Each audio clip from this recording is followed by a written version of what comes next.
Welcome to BUCS Super Rugby. 10 years of the best leagues in the land. That's right, a decade of the stars of tomorrow, a decade of nerve-shredding finales, a decade of the biggest venues and the grandest occasions as we celebrate the pinnacle of the game.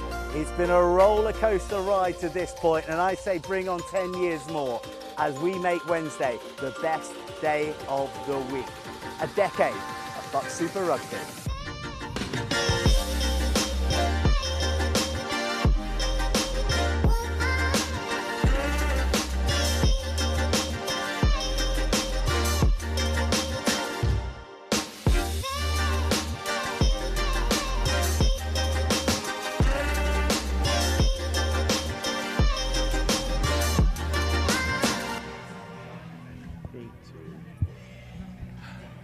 Hello everybody and welcome to the Trailfinder Sports Ground. It has only taken 10 years of BUCS Super Rugby for England to finally catch up with Scotland and Wales and have a team from the capital city representing them in the best leagues in the land. It is the debut for Brunel women. They are hosting Edinburgh. It is a capital clash wherever you're watching, whatever you're watching on, the warmest of welcomes. And it's a pretty warm afternoon actually. A 1 p.m. kickoff for those early code fans who love to get their midweek fix in, and we are absolutely buzzing for this one. It is the first week outright. We had the Cardiff clash last week just to whet the appetite, but now it is time to go the other side of the Severn Bridge. It is London versus Edinburgh, and I couldn't be more excited. Tell you who else couldn't be more excited. Our very special guest today, Emma Taylor.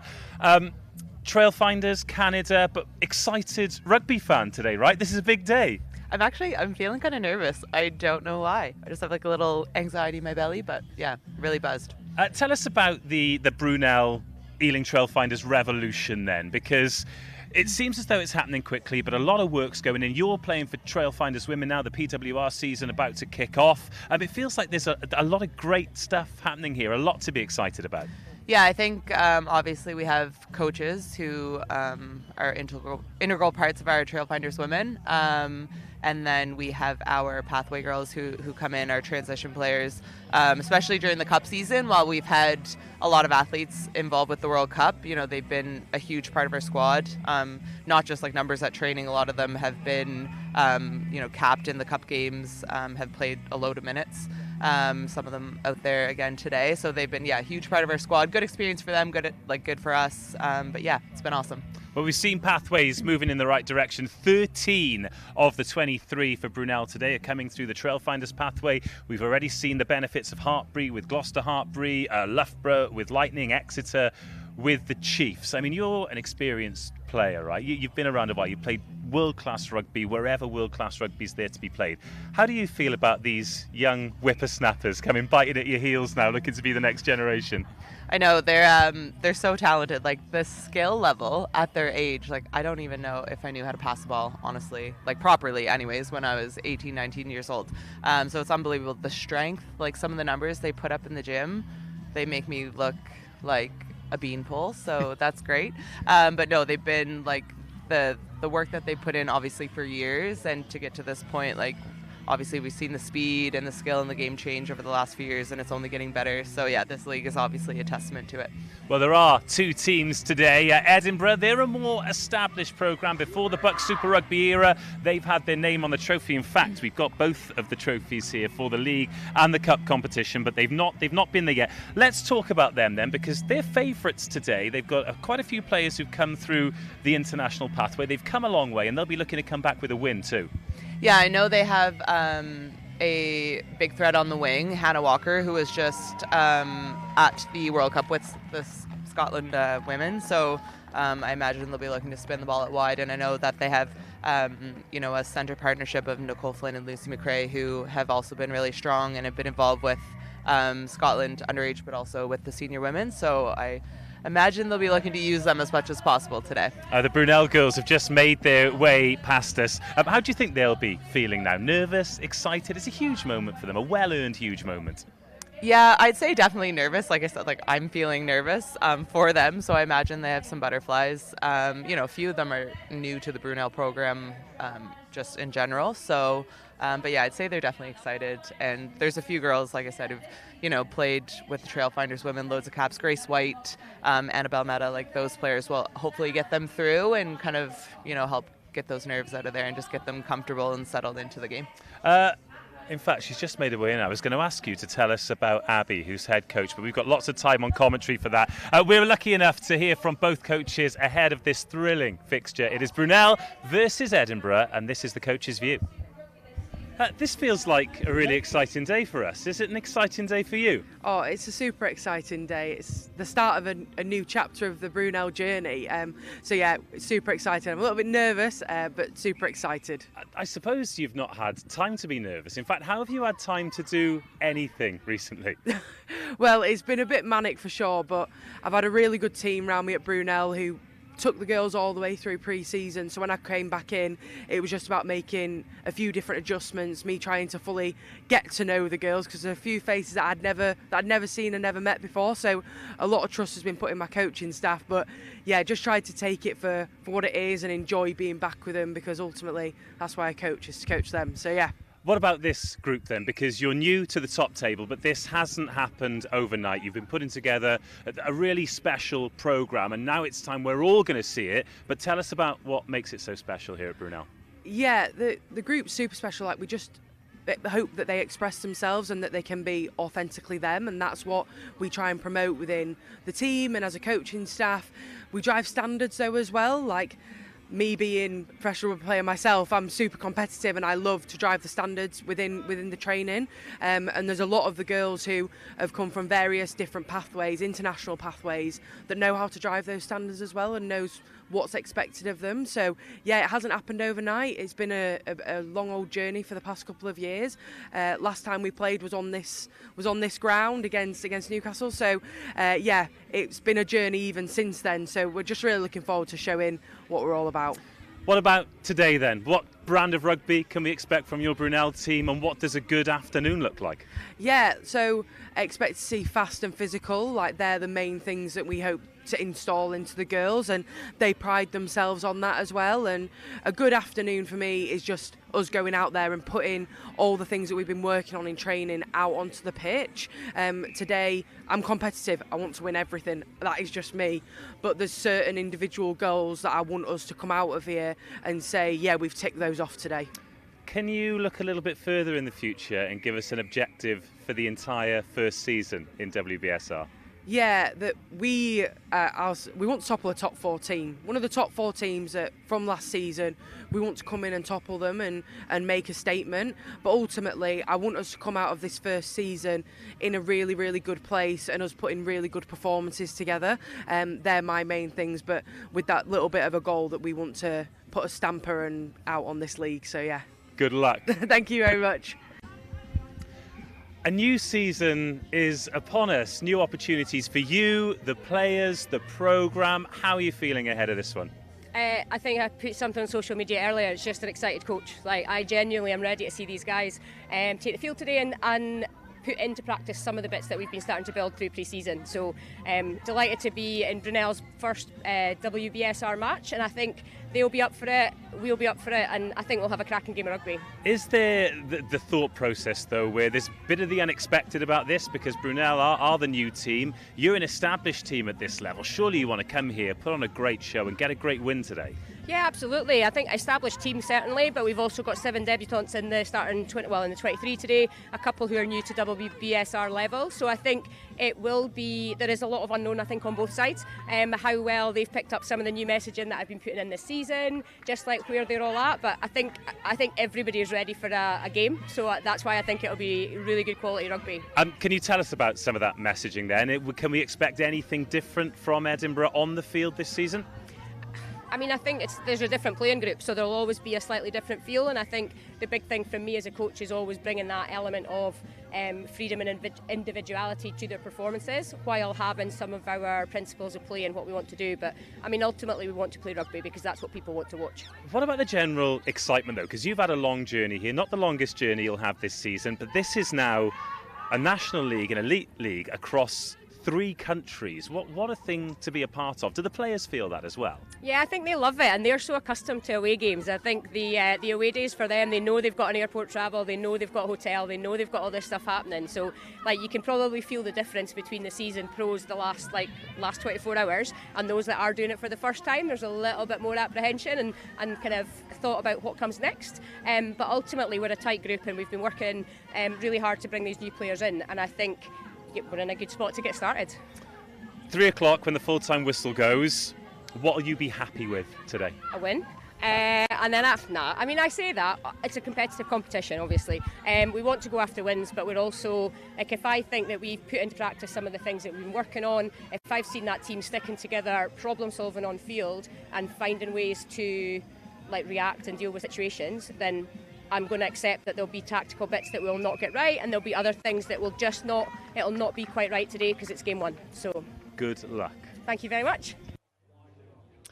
Time to make history, everybody. It is Women's BUCS Super Rugby, the first round outright.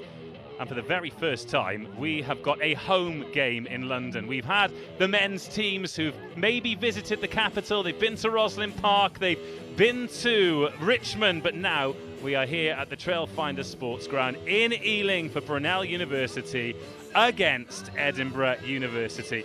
Always, always ticking boxes, historical boxes. I can't believe it's taken us 10 years to have a London home team. But here we are. And the anticipation is bubbling away. Let's take a look at the teams that are taking the field for the first time this season. Starting with Brunel, the home team. Abby Burton there in the red rose, the head coach. 11 age group internationals across the 23 from Ireland, England and Scotland. We've got a whole host of debutantes as well, including a couple in the front row with Hayley Jones and Isla Pomeroy, both of those representing England at under 18 level. In fact, it is an all-international front row. Natalia Fake having represented England students into the back line. Sophie Moulton, captains from scrum half. She's in a half-back partnership with Imi Wilcox. And 13 of the 23 coming through the Trailfinders pathway as well. Whatever they are doing here, it is working, but I suppose the proof of the pudding is in the eating. And how will we be discussing the format of the squad, the makeup of the pathway at 3 o'clock this afternoon when the full-time whistle goes. Wheeler, Waring, Allen, O'Donnery, Faraday, Meads, Lunn and Offlow, all offering cover on the bench. And then imagine we might see each and every one of them. Louise Dalgleish, the new head coach of Edinburgh, has selected a team with 8 debutants and 9 players who've represented Scotland at either under 18, under 20 or both internationally. Of course, the youth international game growing in the home nations with the summer festivals at 18s and 20s level. McRae and Flynn, a very good centre partnership. Walker with wheels on the wing, as does Lisa Brown. In fact, Rowan McPherson will captain from the engine room with Tegan Emerton. And then on the bench, Drury, Moffat, Walton, Spurnagle, Slay, Gordon, Waters and Mason. We were talking about England, Scotland and Ireland internationals for Brunel. Charlotte Slay has represented Hong Kong age groups. So the teams are out. Brunel in the blue, Edinburgh in the red.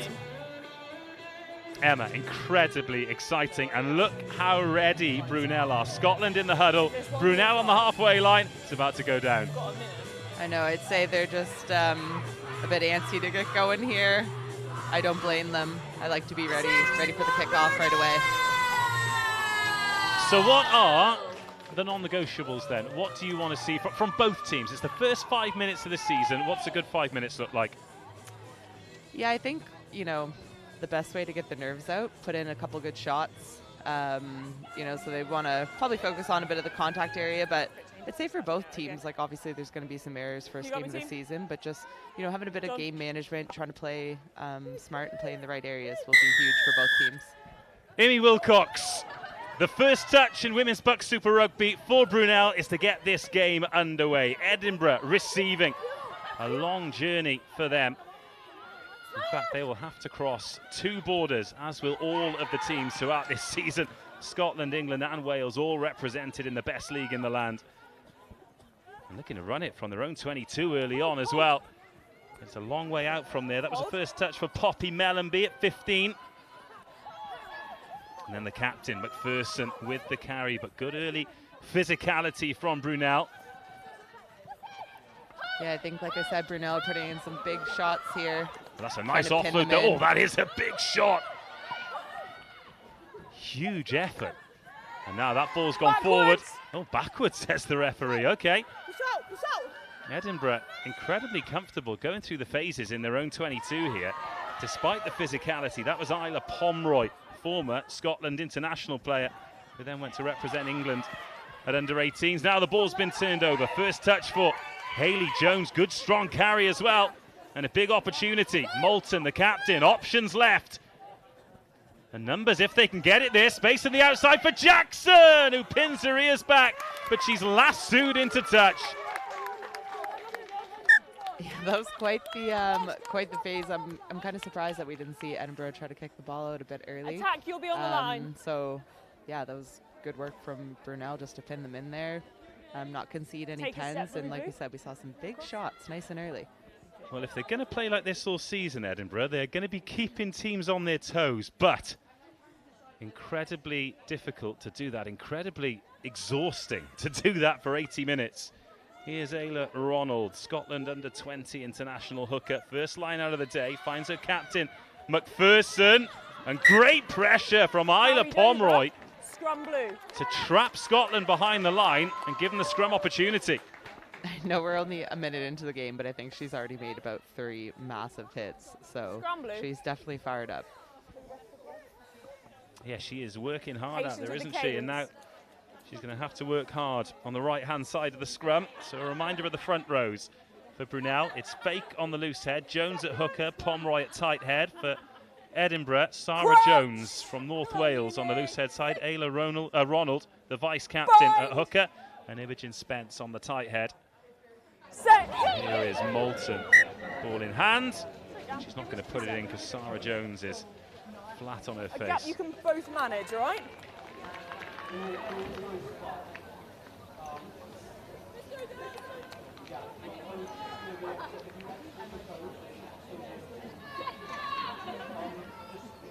First scrum, always such an important contest. Yeah, you want to paint a nice picture for the ref pretty early on, so. Maya Champion, still at first receiver here, just revving the engine, like a bull ready to charge. And she's going to, actually, they're going to go in behind here, try and launch something, but it's a loose ball. Jackson then picked up by Niamh Gallagher. Tackled by Nicole Flynn, Celtic Challenge player.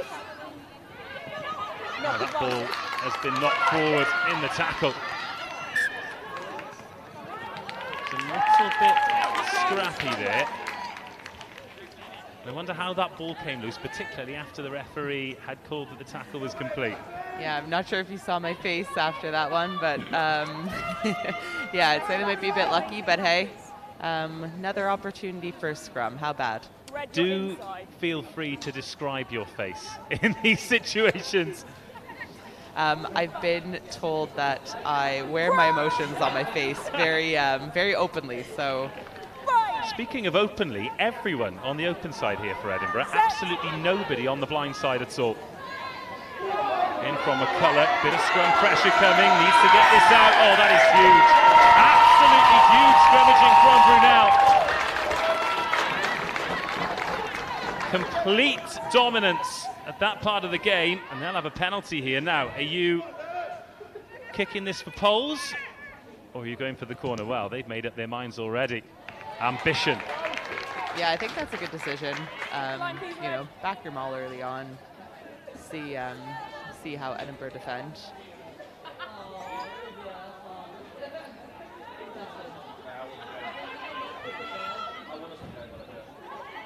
Line out secured. Now it's time to go to the maul. Jones assumes the position in the armchair for the rest of the pack to grab, but Moulton takes it on. Great carry from Champion. And a high tackle penalty advantage to come. Round the corner goes Jones. Brunel knocking on the door of their first ever BUCS Super Rugby try.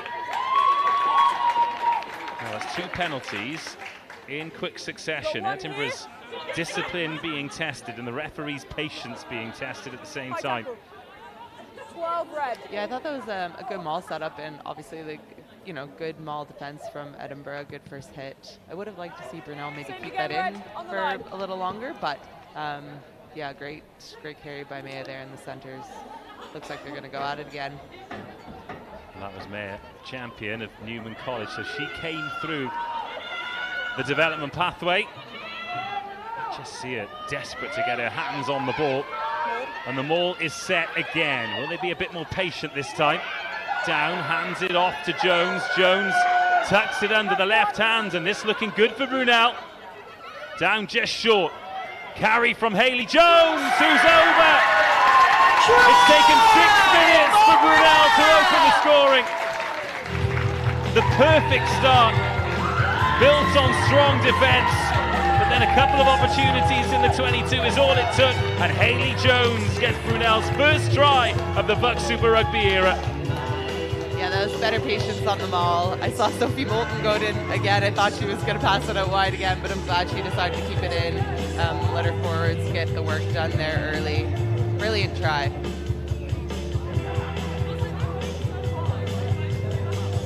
Niamh Gallagher, the Irish under-20 international, on kicking duty today.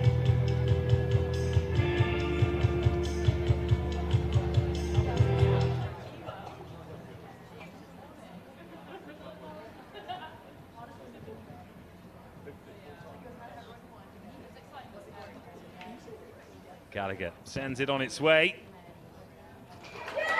Off the post and in. Conversion for Brunel, taking the score to 7-0. What a start for Brunel. That's exactly what they'd want to do. Obviously, both teams looking to score early, but Brunel just taking the opportunity that they have. You can see here again in the small, just the patience.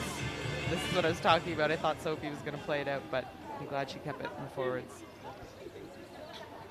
Great finish by Hayley Jones. She's done well to stay on her feet, hasn't she? When everything else goes down, how often do we see, dare I say it, a slightly lazy hooker who might go down with it? Grace White, first real touch for her. Former GB7s player, plenty of pace and plenty of power to drive those legs as well. Yeah, Moulton. Very rarely it takes less than 3 people to get Grace down.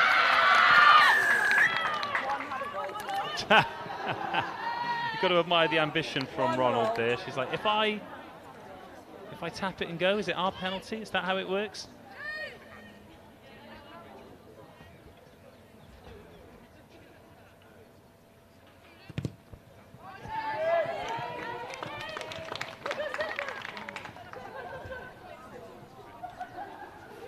Jackal is good. Tackler just didn't roll quick enough. Here we go. Well, that'll be an interesting thing for the referee to keep an eye on, because this is a really fast track here at Trailfinder Sports Ground.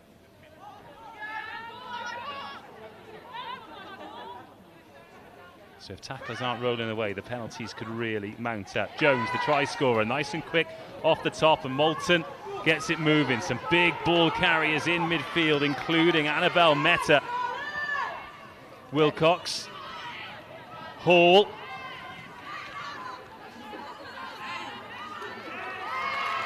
Oh, turned over. Edinburgh doing good work. The question is, have they got an outlet here? They went through the phases earlier.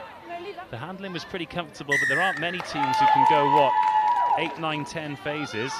Now, I think what happens with this penalty here might give us an idea of why they are or are not kicking from their own 22.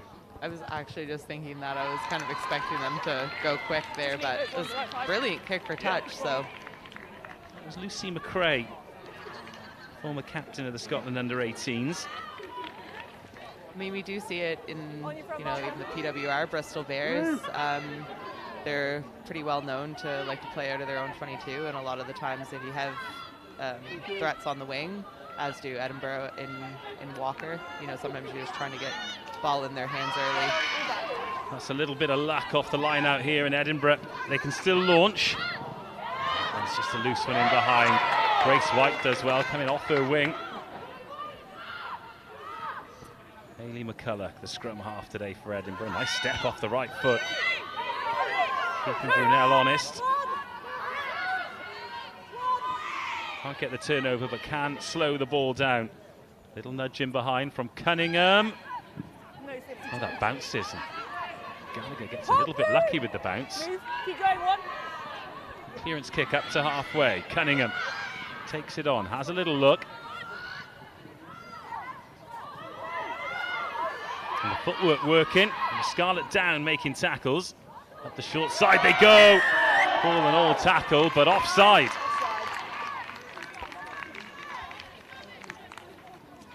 Offside. Yeah, it was a pretty good kick by Neve Gallagher. The way she kept it rolling as well, not like an easy catch, but kick chase was just a little bit disconnected there by Brunel. So good work by Edinburgh just to kind of get in the gaps and end up causing a penalty. Blue, take the line. Let's go, down. Well, they're into the 22. A position that Brunel were able to capitalise on, 4 or 5 minutes ago.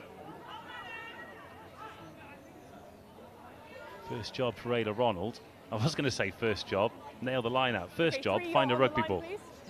Thank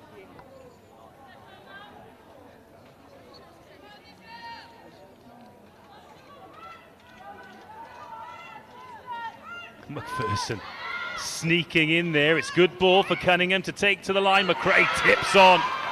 Good carry, good tackle. A quick ball as well for Cunningham. That's out to Flynn. Flynn.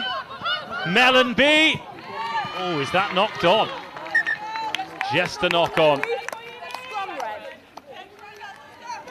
I think that's the right call. Looked like it was in the tackle. She was about to wrap. So last time it was scrum time. Brunel winning the penalty. Big effort from the front row. I wonder if this might be a little bit more route one. Again, no one on the short side for Edinburgh. No one in the boot either, so everyone on the open side. Mellenby, the fullback, directly behind Cunningham, the 10.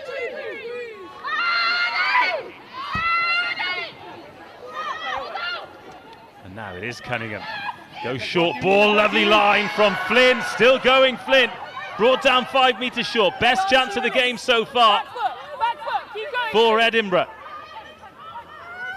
Short ball to Ronald, who drives the leg. She's brought down short. Plenty of Brunel bodies, but there's space to the left. Acres of space for Edinburgh if they can get it there. But it's Sarah Jones who keeps it narrow, and it's been ripped. Fake. The loose head prop gets one over on Jones.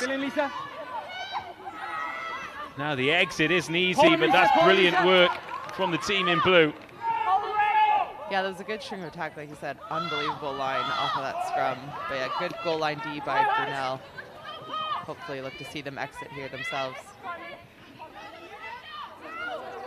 Well, Amy Wilcox stepped in at scrum half.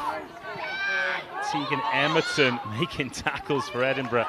Pretty physical, isn't it? It has been. I was going to say that. The physicality is unbelievable right now. Moulton. Oh, an offside penalty given. It was Moody. She timed it wrong, and it's the right decision. But Moulton, it was a little bit sticky there. Sometimes we don't see players getting away with that.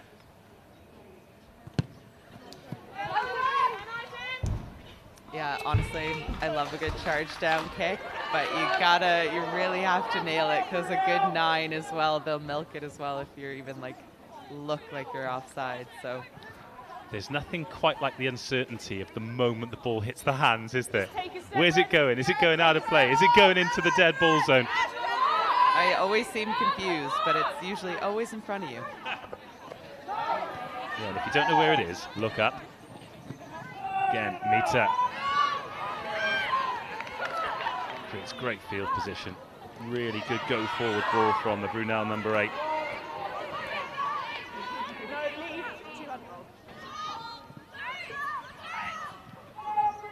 Grace White off her wing and causing chaos. Grace White round the outside. Still Grace White.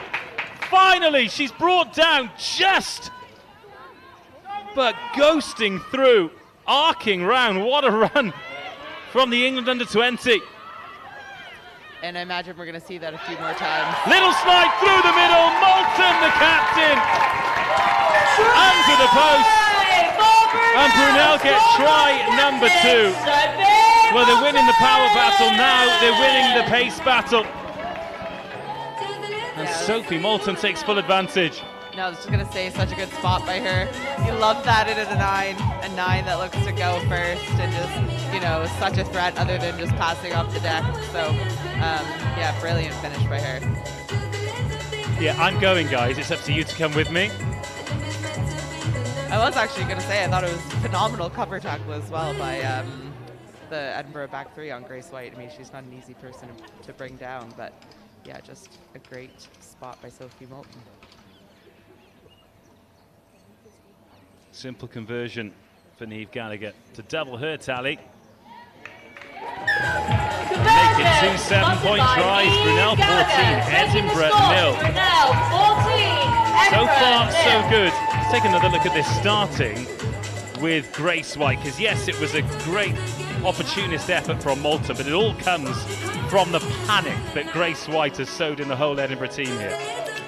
Yeah, and I love how you see those like 2 big carries by Annabelle Meta and Haley Jones. Just give a good bit of go forward before you spin it out wide, and then yeah, Grace White is just deadly.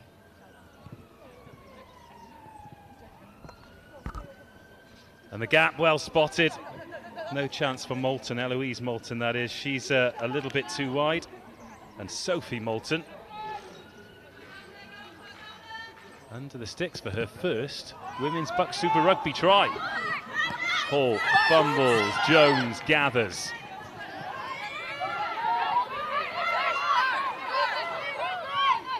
And Emerton doing well to stay out of the way, so Melanie Phillips can run into Lucy McRae. Sophie Moulton. That's a box kick for Grace White to chase. Liberty Hall is underneath it as well. A 4. Tell you what, it's a great take from White, but the touchline beats her. Yeah, I like seeing that from Brunel as well. You know, they just scored. They could easily be getting like a little overexcited and trying to play out, but no, they're staying calm, you know, just exiting, playing smart rugby. Yeah, there is the tendency to get a bit giddy. We had a couple of brilliant games at Cardiff Arms Park last week, the season launcher for the Women's BUCS Super Rugby and the men as well. And the level of exiting in the men's game after the kickoff was absolutely horrendous. What it meant was we got 80 points in the game overall. No foul play. Exciting for the fans, yes, but also scary and frustrating, I'm sure, for the coaching staff. And Thank you. everyone loved it apart from the defence coaches. Absolutely everyone.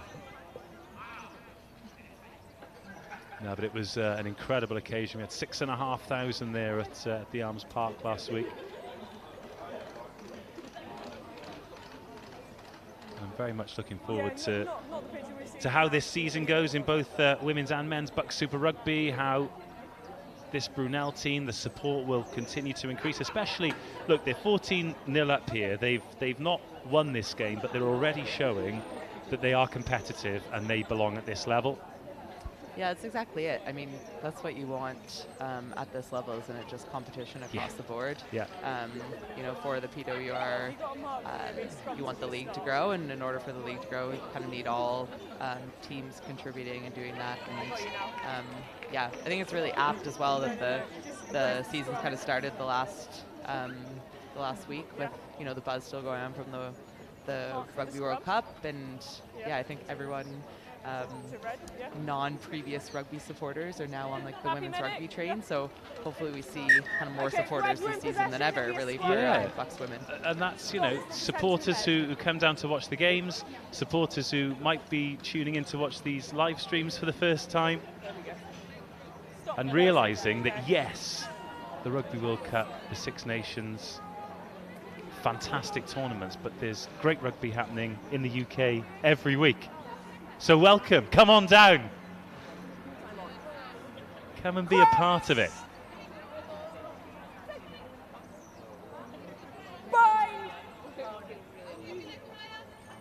Set.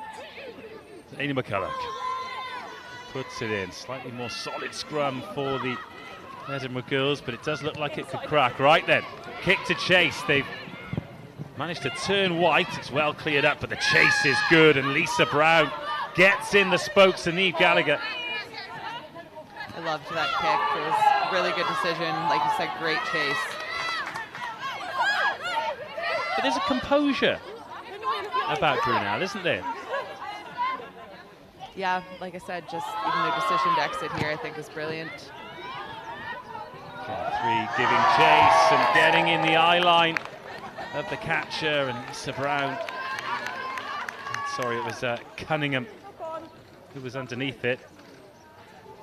And thinking about going 60 metres and scoring before she'd sealed the catch. Oh, there's nothing worse when you're thinking about the pass before you actually make the catch. I think it's good rugby from both sides, though. Some really good kicks.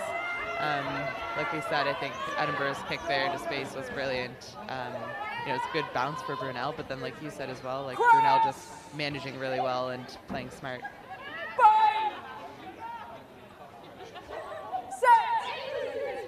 So again, Brunel with the big carrying champion waiting for it. Here she is, but she's fumbled it into the hands of Wilcox, and this could work for Grace White. Ball over the tops, just behind Maddie Jackson.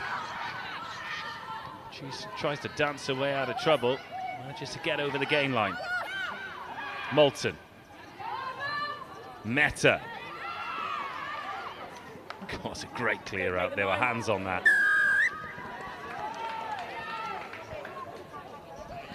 Well, Moulton's gone quickly. She's offloaded as well to Scarlett Down. Wilcox. Again, the pass goes in behind to create some space for Hall to gallop into. Twigger on the edge. Again, interference at the ruck. Edinburgh, their own worst nightmare here, but it's all coming from Brunel. Pressure, fluid attacking. Yeah, it was a good attack and good job by Liberty Hall, you know, squaring up. You know, I think there's been just a couple fumbles, passes not going to hand, and I think Brunel kind of taking away a couple of try opportunities from themselves. But like I said, still a good attack, and I like that they're going to go for the ball here again. And Hayley Jones, one try already, assumes the position. Moulton staying away from this one. Now she arrives, but Jones has gone already. It's lateral from Jones, closer to the post, closer to the line, with a penalty advantage. And a third try. Try for Brunel. Short line from Annabelle Meta. A third try scorer for Brunel.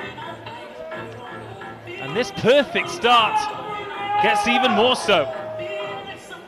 Yeah, I think we've already seen Annabelle Meta and Hayley Jones with ball in hand probably 6-7 times each. You know, they're putting in a big shift already. Not surprised that they're 2 out of our 3 try scorers in this game. There is a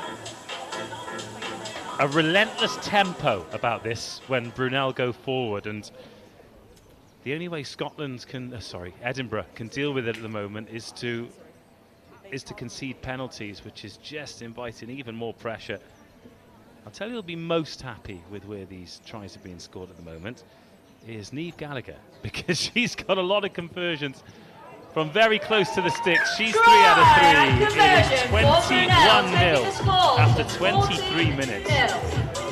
Yeah, honestly, as a goal kicker, I understand the frustration. Sometimes it's lovely to score tries, but when people are scoring them on the touchline, you're like, if you could just work your way into the middle, that would be great.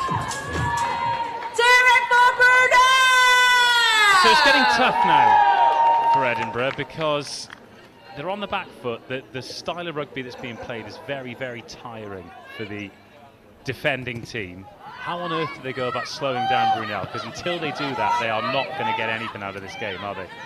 Yeah, I think, like, you know, they've been making some good decisions in terms of, like, kind of in this pressure mid-zone. But yeah, you'd want to see them exit earlier for sure from their own. And here they go, turning the ball over. Well, they managed to get their hands on that. Ronald's done well. They have been quite deadly at the breakdown and have gotten a few turnovers. So I'd like, I think for them that's going to be their best bet is contesting turnovers, but making sure obviously it's legal and keeping the pens down. Good ball to Flynn. Oh, and then out to Walker. Off the chest and down. There's been a change on the tight head side for Brunel. So Brooke Allen has come on wearing number 18. Yeah, it looked like Isla Pomeroy was limping a bit after, I think it was almost that first maul of the game. So it's probably a good decision. Get her off and make sure it doesn't get any worse. Yeah, injuries obviously a massive and frustrating part of rugby. You've been through your fair share yourself. How do you, what are the kind of things that you keep yourself motivated by when you're in rehab club? Yeah, I guess just like kind of going week by week and having little weekly goals, excited about things in the gym, understanding that I can't get excited about things like on pitch and whatever. Yeah, but I'm injury free now, touch wood. So. Touch wood. With a season just a couple of weeks away to really look forward to. Oh, that's in behind now. Can Mellenby bounce on this? No, instead it's Grace White. This could be bad news for Edinburgh. Oh, she bounces off the tackle so well, Grace White. Every time she's on the ball, she's one of those players where you expect something to happen. Yeah, she must have. I think she definitely on our team last year had the highest number of defenders beaten. Like I said, it's very rare that she loses a one-on-one battle with someone. And sometimes with a diminutive winger like that, it's like, yeah, you might expect them to be quick or to step, but we saw this. She's really good in contact, rides it, makes space, makes time. It's a high IQ. Yeah, she's so strong. If she was running at me, I actually don't know what I'd do. I'd probably trip myself up and be like, oh god. Let's go, Red. Save the embarrassment.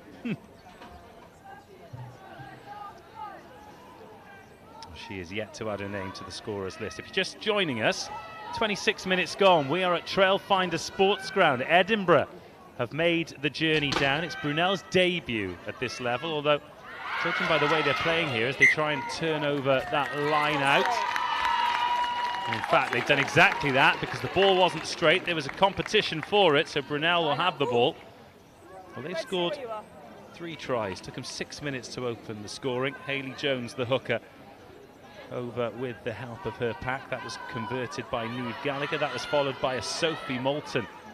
Burst through a 9 like a little hound sniffing space. After a great break from Grace White, and then Annabelle Meta, big, powerful ball-carrying number 8, went over from short range. All 3 tries converted.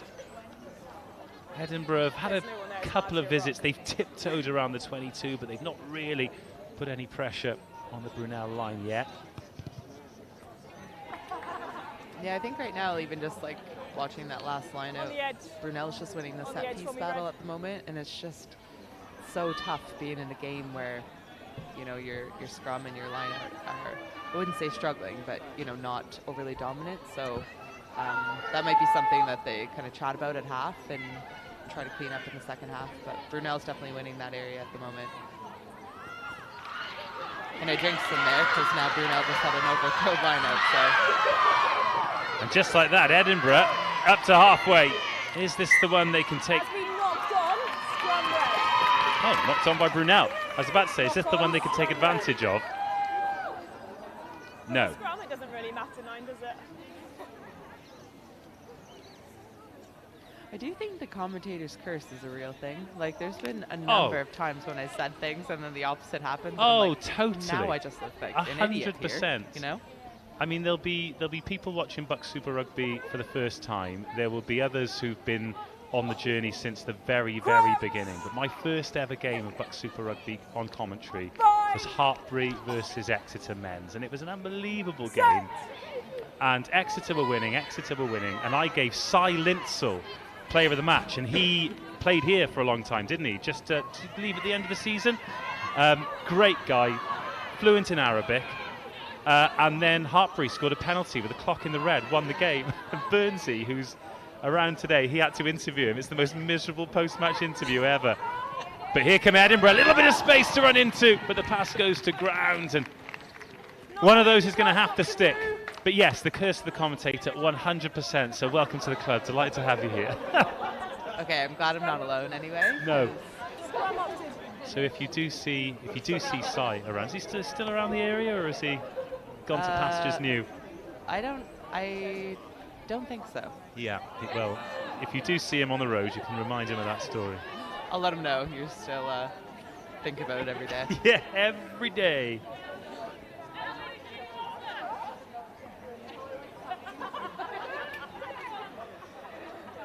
I feel for Edinburgh at the moment here. I feel like they've had some really good phase play. Just that last pass. It's happened kind of 3 times in a row here. Well, Lisa Brown had space to gallop into there if that pass had stuck. Alas, it is Brunel. Oh, has that gone forward? Yes, it has.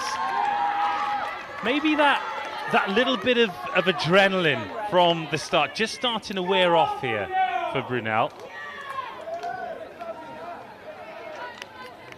A little bit of extra BSR zip.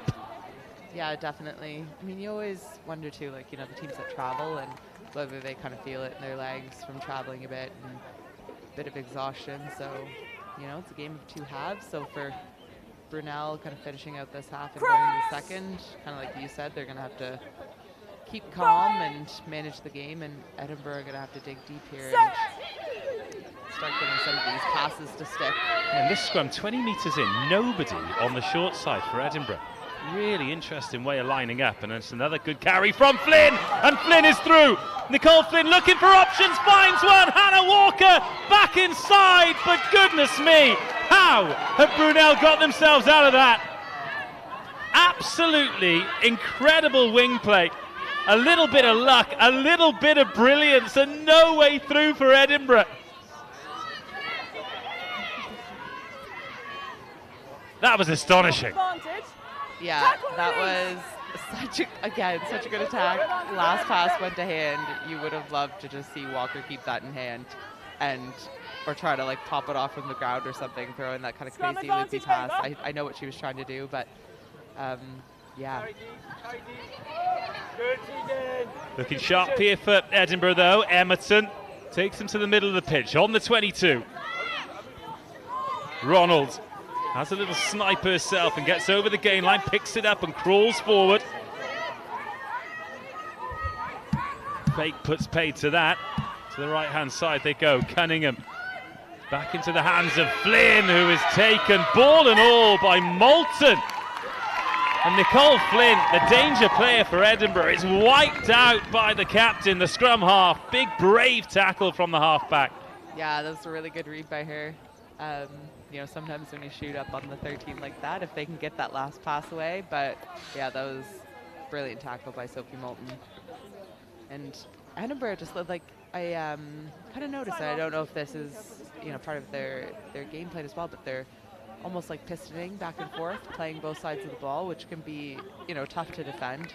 But also you'd like to see them kind of go edge to edge and kind of try to stretch out the defense a bit. But yeah, it looks like they're settling into the game a bit. Just said those last passes. So an injury delay here, hopefully nothing too serious. I want to talk to you about your journey, because you're in England now playing elite level rugby, but talk to us about how you started, and more importantly, what kind of distances were you travelling to play rugby as a young player?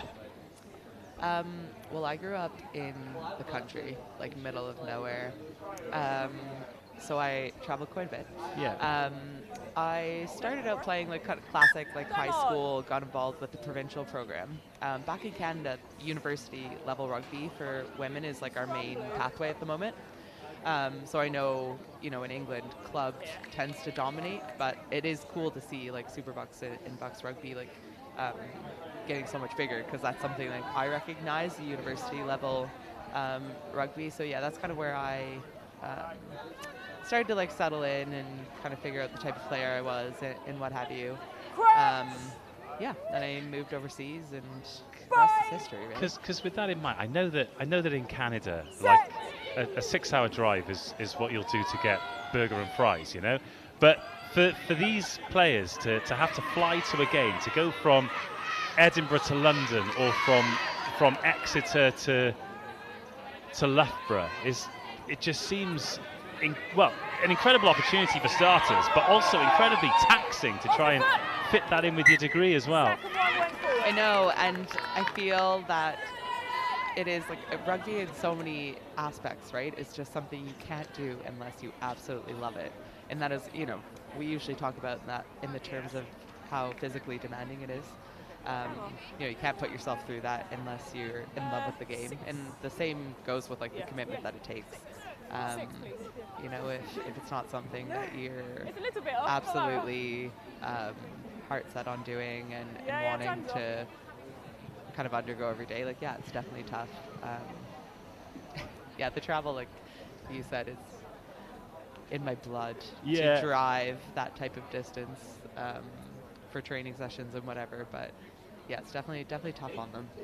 I mean, you've got the thing is you'll be starting the PWR in a couple of weeks, and you've got a couple of long ones, but Saracens, Ealing, Quins, that's not bad, is it? No, those are, I mean, the toughest one for me is always Exeter away. Yeah. Because I'll even have like the Google Maps on our way there, and it'll be like, oh, 3.5 and for 3.5 hours, and then, you know, you always factor in that the bus takes a bit longer, and then we'll be like 5 hours in, and I'm like, why am I still an why hour am I still away? here? Yeah. Like, and you get so far there, and it's like they forgot how to build motorways.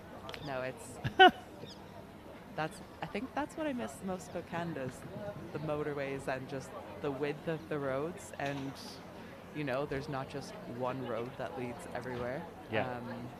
And also mooses and bears. That as well. Yeah, Yep. of course. And maple syrup. Yes. By the way, Exeter, we are not getting at you at all, and we're very, very much looking forward to coming down to Sandy Park this season. Some absolutely massive games.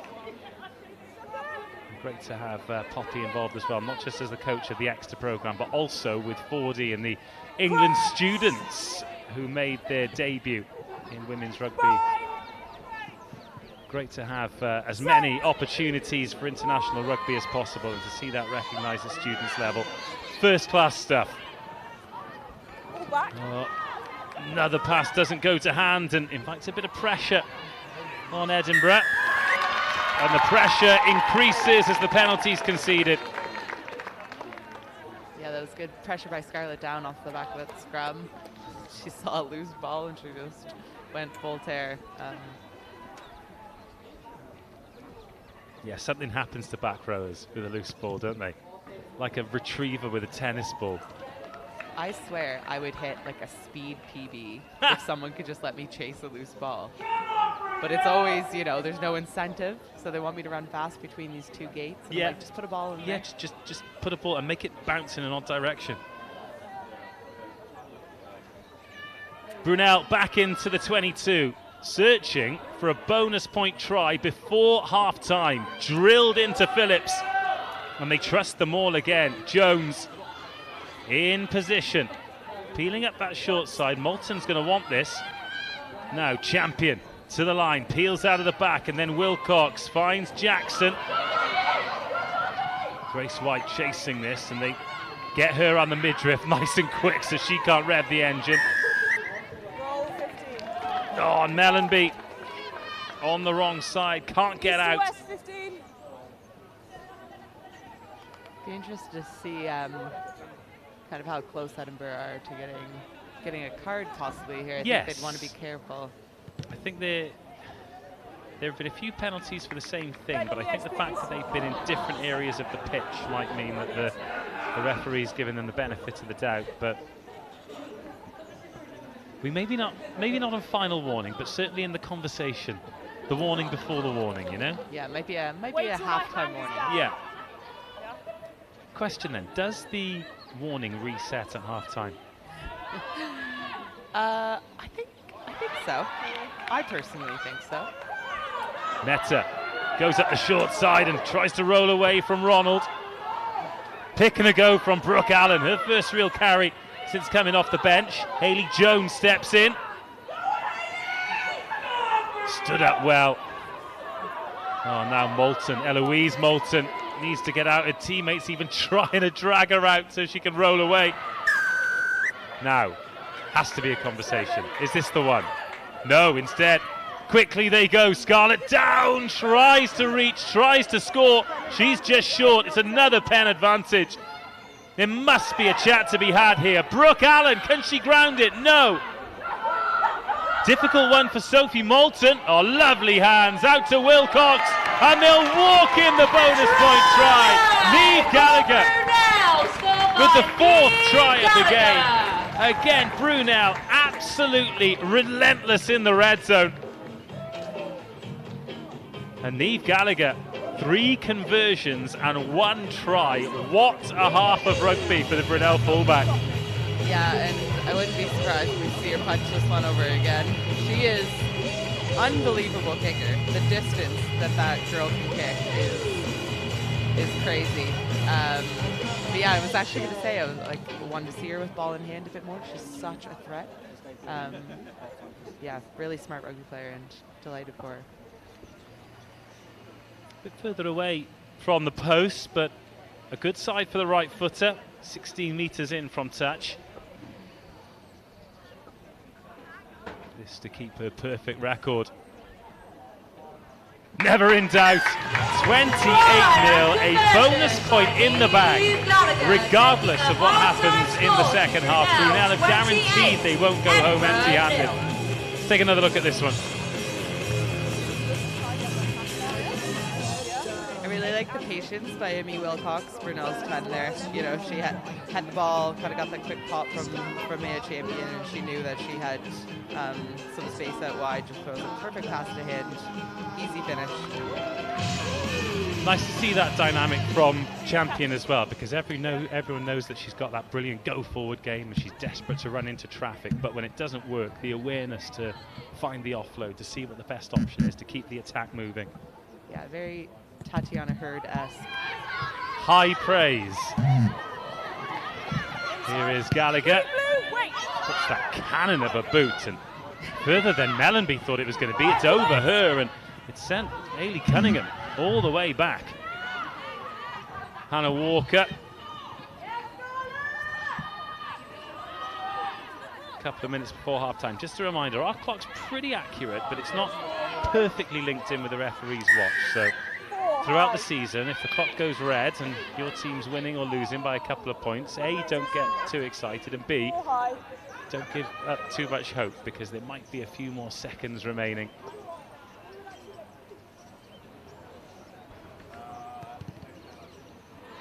And there will be a last opportunity of the half for Edinburgh, who, despite being 28-0 down, haven't had a terrible half, have they? No, they haven't. Like you said, they've strung together some really good rugby. They've just had, a couple errors. Whereas I think if that ball was caught, or if it was a better pass, etc., they'd be leading to tries. So yeah, I definitely wouldn't count them out of the second half at all, especially if they can have a good halftime chat and get a few things sorted. Last play of the half, confirmed by the referee. Last chance for Edinburgh to get something on the board. Moulton takes it. They get the ball into the hands of Flynn. Instead, it's to ground. Oh, and the referee tells us that one's forward, and tells us it is the end of the half. A half that has been hard graft for the visitors. A half that probably could not have gone much better for the home team, here at Trailfinder Sports Club, who jog into the sheds as a unit, and a unit with 4 tries and 4 conversions. It's been the perfect start to life at the top table for Brunel, and they lead by 28 points to 0. Yeah, I think even just the way that half ended there for Edinburgh was kind of summarizes how the half went for them. But like I said, they've had some really good phases strung together, so hopefully they can sort out the kinks, and we'll see a different team come out in the second half. Well, we've got a couple of tries for you to enjoy. Well, enjoy if you're a neutral, enjoy if you're a Brunel fan, perhaps not enjoy so much if you're an Edinburgh fan. Didn't take long for Brunel to get started. Edinburgh put themselves under a bit of pressure, didn't they? They tried to exit by running the ball out early on, and they were met with some big, resolute defence and then some pretty clinical offence as Hayley Jones opened the scoring. Yeah, I think that was the second maul in a row as well. And yeah, we said they threw out the second one. I'm glad to see them keep the second one in the maul. This is Sophie Moulton. Great sniping finish, but how good was Grace White in the build-up? Yeah, like I said, she is deadly with ball in hand, and she's going to be huge for them this entire season. Well, that was try number 2. That was converted. This was try number 3. Again, we thought it might be a little bit Morley, but they showed that there was a bit more dynamic to their game, and Annabelle Meta scored it. She has been loitering with intent all half. Yeah, like you said, herself and Hayley Jones have been just forces up front, giving Brunel just the right to attack out wide by punching up in the middle. And this was the 4th try. The first one scored by a back, actually. Oh, no. Scrum halves are backs, aren't they? Of course they are. Niamh Gallagher out wide, wearing 15. She's kicked beautifully, and she finished that one too. I mean, goodness me. 13 points in your first half of BUCS Super Rugby. Surely she'll be delighted with that. No, I'd say she's got to be. She's having literally a perfect half. So, yeah, I'm excited to see what she can do in the second half. She is an incredible player, one to watch. Loads of great rugby already happened, loads still to come. We'll be bringing you the second half shortly. But our BUCS Super Rugby Roadshow heads to Bath next week. And Burnsy caught up with Aaron James ahead of the season. Right, Aaron, here we are, one of the OG coaches of BUCS Super Rugby. You've seen it all, you've played everyone. We've got some new viewers. Tell us, why is it the best league in the land, mate? It's just exciting because of the way we play it, well, the ball and play time's high.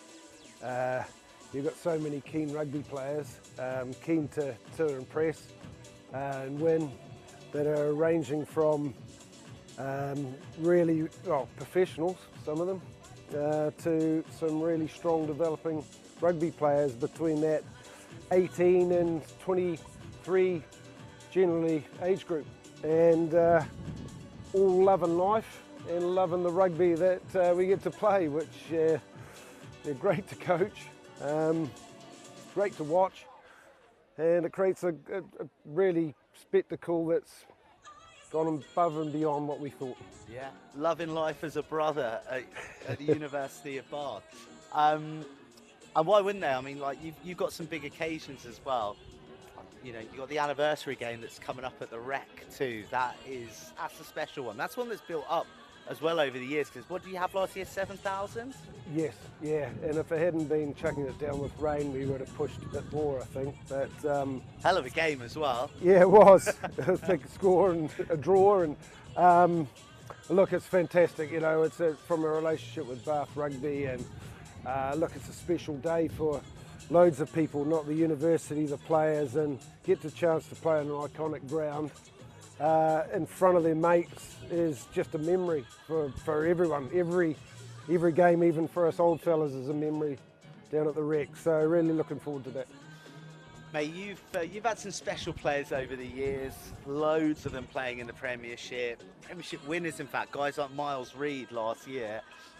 You know, I was watching some of your current crop playing for England under-20s in the World Championship.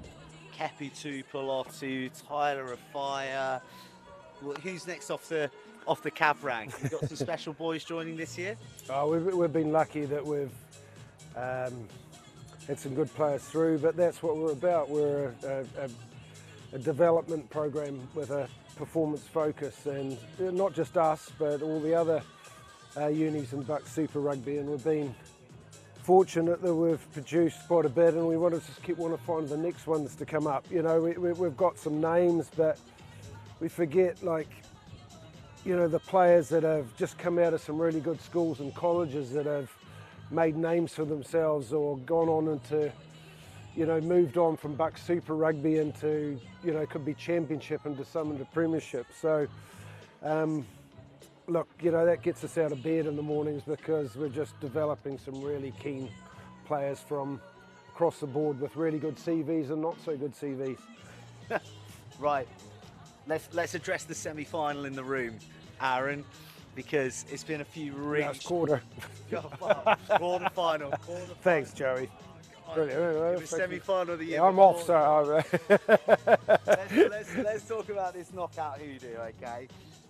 How are you going to get over that hurdle this year? Because that's the thing that's missing from the last few years of bar, is hitting the big final, coming somewhere like here at Rodney Parade and going for the cup.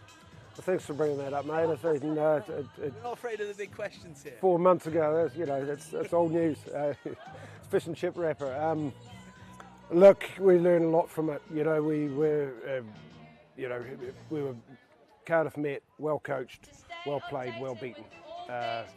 So we're going to learn from it. And look, we've had some success as far as players, but we still want to win, and we're desperate to win. We aim to be in the top 4 to put us in a good spot, and we did that.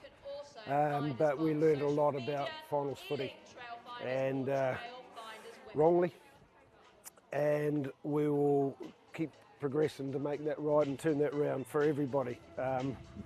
Been around a long time, I haven't won yet. But more fuel for the fire. Yeah, it's got to be. We of course we want to win. The players want to win that, but we've just got to be humble with it, and we've got to get our processes right. We've got to get the way how we are with our skills, our physicality, our fitness, and just our connections. And yeah, we're going to take it to the next level, which drives us. Mate, looking forward to seeing the brothers take it to the next level. Thanks, mate. Always a pleasure. Cheers, thank you.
Great memories of BUCS Big Wednesday. It's all to play out throughout the season here. We are in the fledgling stage of university sport for the 25-26 season.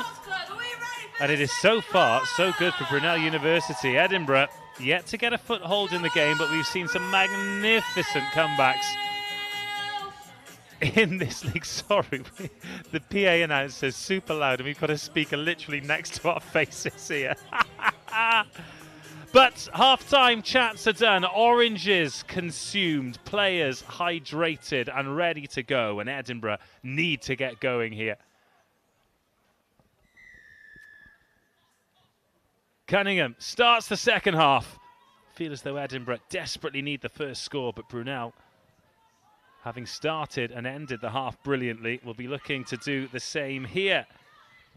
Emma Taylor is back out of the VIP area and ready to enjoy the second half. What special treats did they have on offer?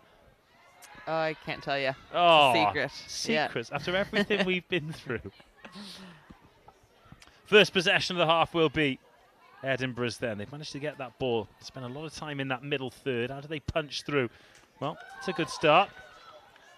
Gabby Brown, bit of side entry from the Brunel lock. Cunningham. Oh, by the way, Emma, you are on player of the match duty, okay? Okay, perfect. So, yeah, we'll around about 70 minutes, I'll ask you for some nominees from both teams, and then we'll do the big grand reveal. It'll be like the Oscars. Okay, I love that. Great. I feel as though I should probably give you notice on that. I know. I think that happened to me before. It was sprung on me, and I like panic chose. So thank you. I appreciate the heads up. Ronald goes to the front, and Imogen Spence doesn't want to go into touch, but that is exactly where Edinburgh find themselves. Yeah, I think like the decision overall was good by Edinburgh there. Do something, you know, they've had a couple overthrows, so something safe, get ball in hand. So I think they're making the right decisions there. It's just always tough, obviously, to stay away from that touch line. Jones finds Gabby Brown, and that is good line-up ball. A great start to the exit.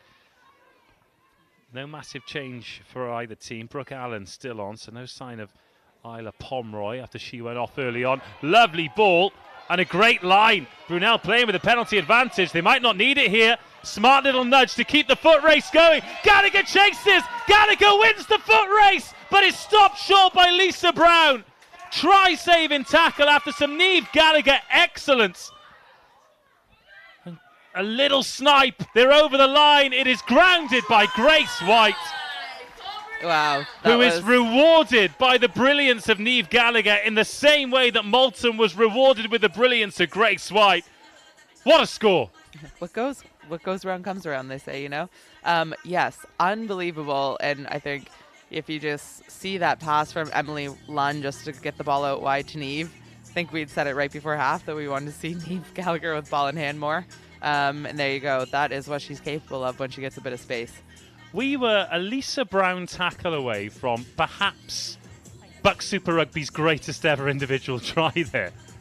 Honestly, and I actually think you could hear Edinburgh kind of saying to the ref, I think, you know, they also kind of got over that ball as well and had a good chase back, great cover tackle. I think they could have possibly been rewarded with a turnover there. But, yeah, great work by Niamh. Here is Gallagher.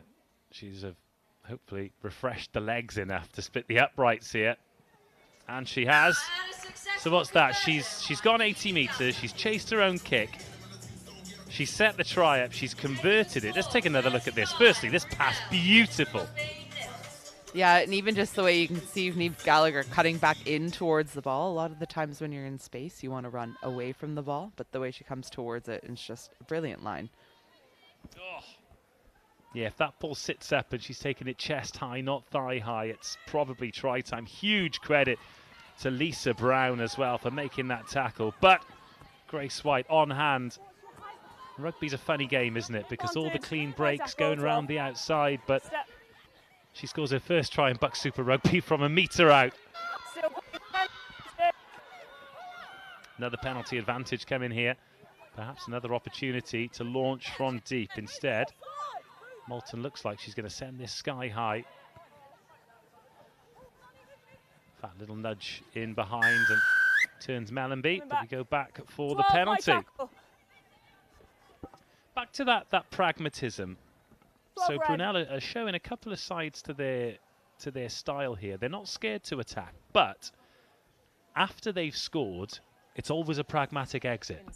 Yeah, I think, you know, even in that instance, I guess, when you have the advantage, you might go for a kick a bit more contestable, knowing that, you know, if you don't get the clearance and someone doesn't get up and win the ball back, that you're still getting the advantage. Right on the edge. But, you know, in the grand scheme of things, obviously, like you said, playing smart and being settled into the game is more important at this point. Yeah, sometimes the adrenaline takes over and you start, like you said, getting giddy and doing crazy things. So A little bit giddy. Line-up all's good. Gabby Brown was the target. Time to cut the backs loose again. That's after another meta carry. Again, she wins the game line. Quick ball as well. And these tackles starting to look tired from Edinburgh, and there's still 35 minutes of rugby to go. Stack to the left-hand side. Champion. Good shot by Nicole Flynn. yeah, really good tackle on Champion. But again, it's returned with interest. Moulton. Little tip on. Into the hands of Melanie Phillips. Again, it's so accurate from Brunel. Gallagher getting round another defender. Charlotte Slay has come on for Edinburgh, wearing number 20, the Hong Kong under-18 international. Half a gap here, a good offload, and Brunel in behind again. Meta looking for the offload, can't find it, but the 22, and as a result, the try line in sight. Yeah, seeing Meta make that pass and then be the first person there to get the offload as well. Just testament to her work rate right now. Charge down, but Knocked on the floor here, scrum red.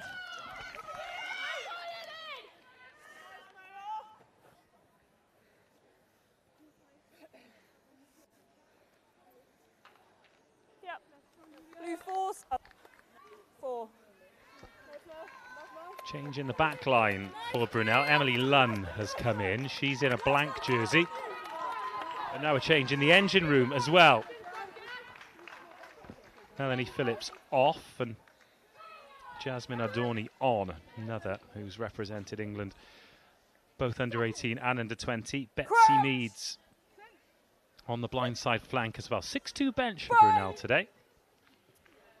Yeah, I think, you know, with the experience that Jazz brings with the 20s, and she's an incredible player, you know, seeing her come off the bench, teams are probably like, oh, for goodness sake. Do we have to? Yeah. It's interesting watching teams now and how they put their squads together. So in the men's game, Bath in the Premiership seem to put their stronger players on the bench. Well, South African men, they literally call it the bomb squad. Like sometimes they make the change of the front row before the first half is over. Yeah. You know, the way a game starts is usually 20 minutes of just kind of pure physicality. A lot of the times it's hard to get the ball moving, and it's just kind of smash rugby. So it is kind of strategic to keep your ball movers on the bench for the second half when people are tired, and loads of strategies. Interesting chase there. Hannah Walker, she's quick enough to go around the outside of a lot of players. Maybe not quite quick enough to go around the outside of Grace White. There, 19. Cunningham, another pass in behind. Bounces up for Lewis. There's a lot of effort here for Edinburgh just to get up to halfway. And that's where Cunningham decides to put it on the boot. Straight to Gallagher. Assesses the options. Puts a good toe on it, and Cunningham takes it on the 22. She's got Walker with it. Nice weaving run here from Cunningham. Needs some support though. And has it. Patient pass from Cunningham. Finds Lucy McRae and then Nicole Flynn. Tends to be direct. Gabby Brown. I think that's exactly what Edinburgh needed. Like, that was brilliant stuff. I think there was space out wide, but obviously a bit of space up the middle as well. And not just kicking it back to kick it back, like actually seeing the space. Okay. We don't need to. An injury picked up in the process as Cunningham tries to dab this into the corner. It's a pretty decent return as well. Not quite 5 meters out, but 6 or 7. Yeah, it was a lovely kick for touch.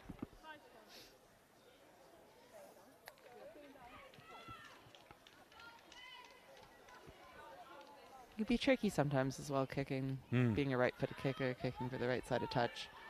Just never know which way the ball's going to turn sometimes.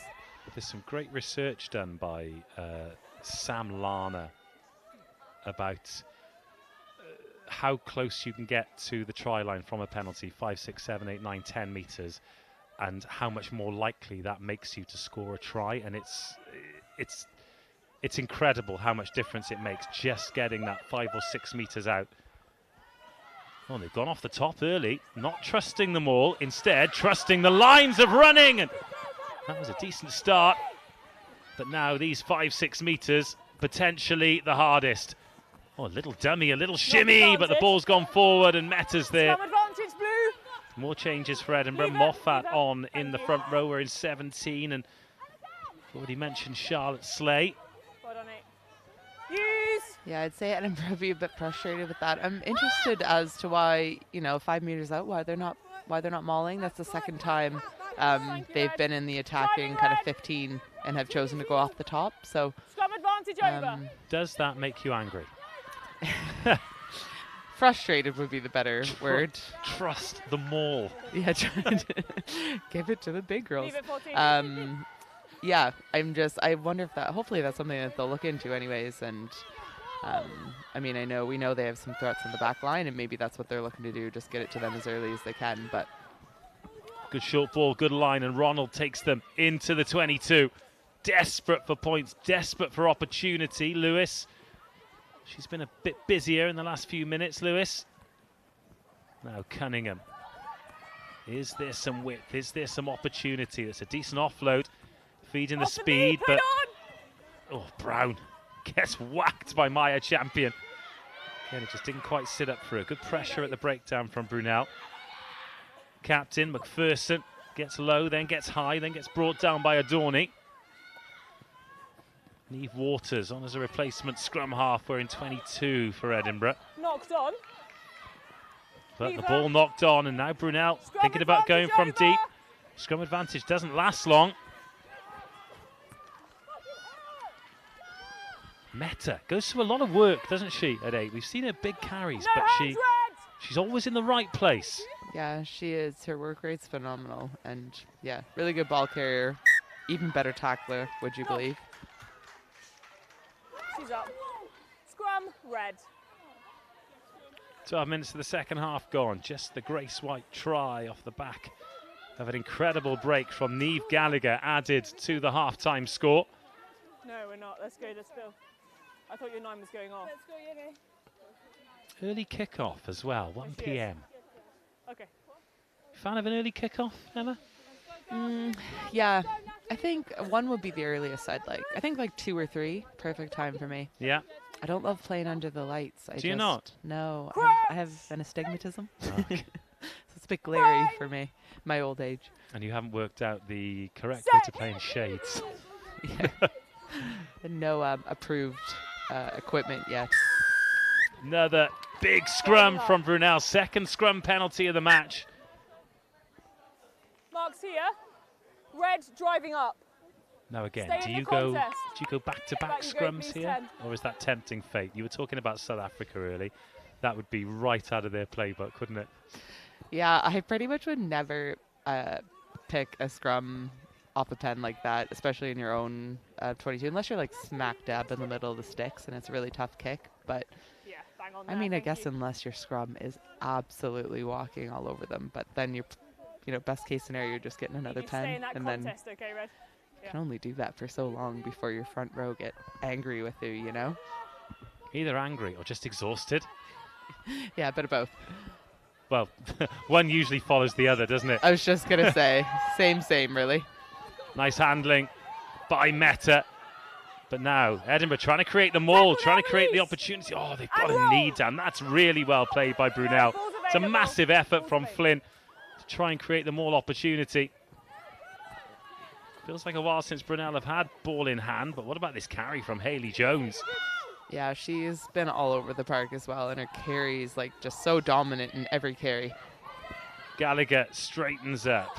Liberty Hall was lingering out there on the edge, but Fine, play couldn't get on. the ball. Oh, another turnover. Neve Waters on the ball. Walker just hasn't sat up for Hannah Walker all day. Yeah, I saw what she was trying to do there, playing quick and get the ball to space. I think maybe if she would have kind of picked it and made the pass out wide. I don't know if Hannah Walker was expecting a pass off the deck from the hook, but like you said, Edinburgh, like the ideas, and we can see what they're trying to do. I think they're playing smart, it's just some execution errors. Yeah, it's a It's a long season, and for some of these better players in the Edinburgh team, it's going to be a very long season because they'll end up playing Celtic Challenge as well. And, you know, all of the things aren't achieved in the opening week, but they'll be desperate to remove that egg from the scoreboard.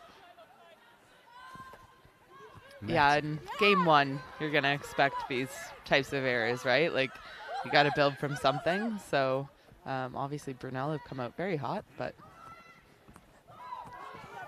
Another brilliant carry. Just winning the collisions. Getting that ball to the edge quickly, creating the opportunities, but it's a good defence from Hannah Walker. Through the middle. Play on. And Edinburgh have gone after the breakdown, turned it over again. Lewis with the offload. Rosa Gordon on now as well. Mellenby keeps it moving. Oh, that's sniffing around the channel. It's coughed up into Brunel hands. Grace White closing in. Tackle, offload, try. Brilliant awareness. Betsy Meads off the bench onto the scoreboard. Loitering with intent as Grace White couldn't get there herself. But Edinburgh, as they look to push, it's Brunel who kick on. As they're throwing that miss pass, I could see Grace White like frothing at the mouth. I knew she was going to go for that, but yeah, just a really good bounce for her as well. But I mean, good coverage by Nicole Flynn to come over and be able to tackle Grace White running full speed like that. So good coverage, but yeah, just incredible support by Betsy Meads. And that's what you want out of your back row, kind of being everywhere and being the first to support. Betsy Meads, another England Youth International, played under 18s, was at Loughborough College, has made the journey south. Gallagher.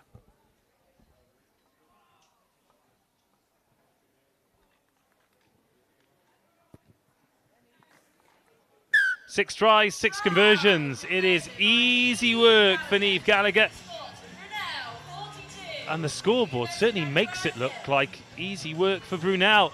Oh, the pass was a little bit short, and yeah, Grace White was frothing for that one. I know, you could see it in her eyes the second she started to come off the line. Not the easiest of offloads either. Momentum moving towards the try line. Very often we see those go forward. 42-0, and we have still got 23 minutes of rugby to go. Move blue. There's space there for Maya Champion to kick into. Decent nudge to turn Edinburgh. As Rosa Gordon lost her footing and managed to get the ball away, inviting a bit of pressure on Cunningham. Mellenby, short pass. Gordon to McPherson. McPherson straightens up, but none of these Edinburgh ball carriers are getting any change out of this resolute Brunel defence. Mellenby trying to inject something.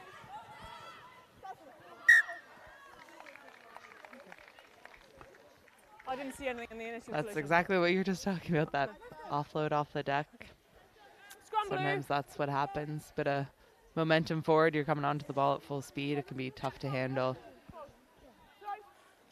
So right, we're coming to the last quarter of the game, the last 20 minutes.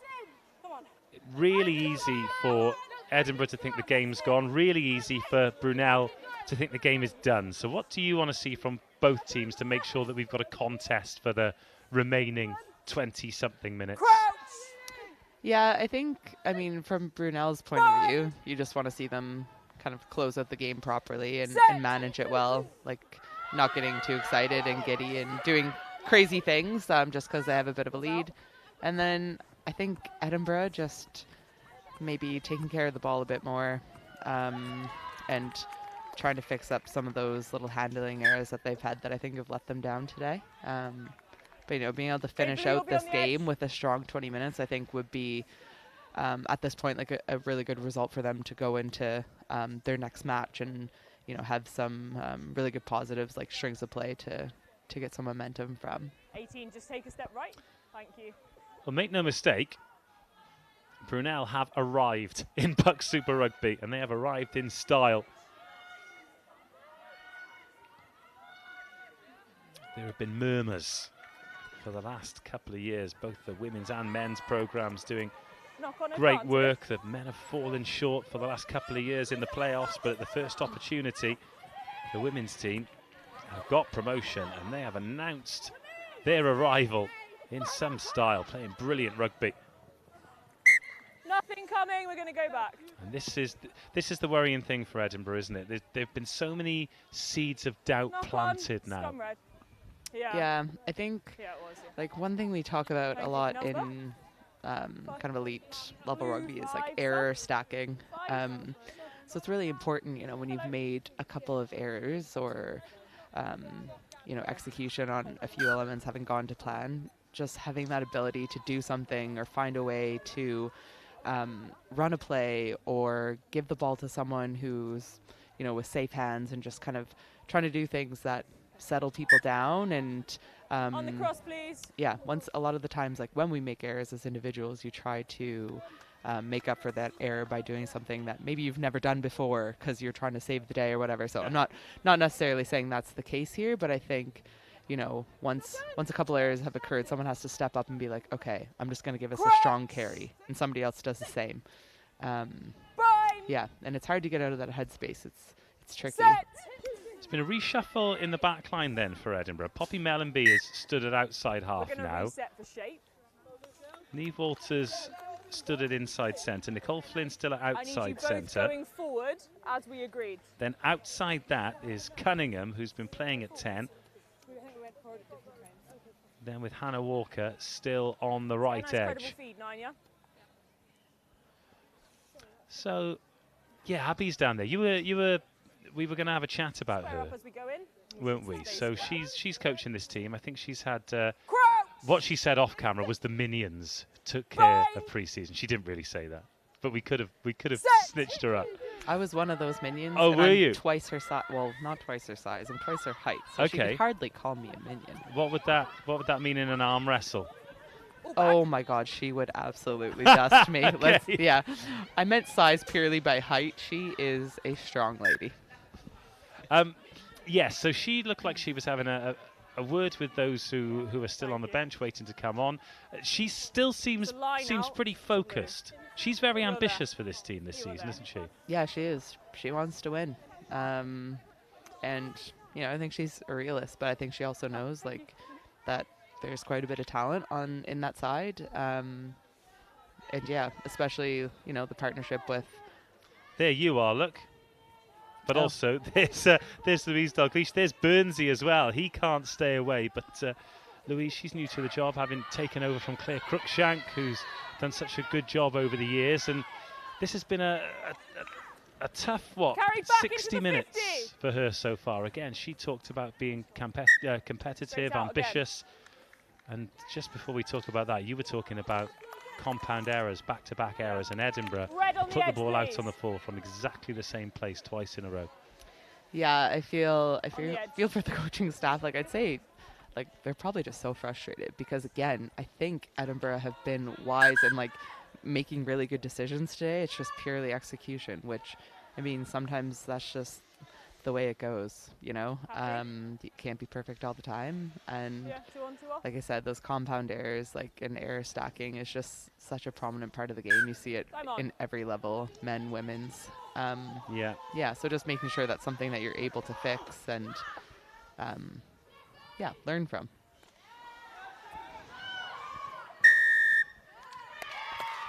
Knock on, then offside. So the ball was knocked on. It was then picked up Knock by a on, then Brunel player offside. who was in front of the player who 22 knocked the years. ball on. That's why It's here. it is an 22. offside penalty.